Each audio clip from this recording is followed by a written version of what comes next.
நான் வந்து உட்காந்து உங்கள் நாட்டியத்தை பார்த்து நமது கலைஞரி நாடக மன்றத்தை பார்த்து கோடான கோடி மக்கள் பார்த்தாயா எல்லத்தில் மேல நாய் அவரை பத்தி சொல்லாத நான் நாட்டியாள் நான் நாட்டியம் 5 வருஷத்துக்கு முன்னாடி பூமிடி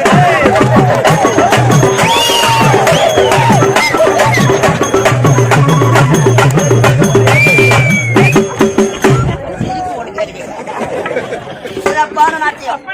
அப்படித்தான் எங்களுடைய ஆட்டத்துல குறை வந்தா என்ன பண்ணுவேன் என்னத்தை அந்த வச்சுக்கிற போன் நம்பர் கூட எனக்கு எப்பவே தெரியும் அம்மா கிட்ட எல்லாமே இருக்குது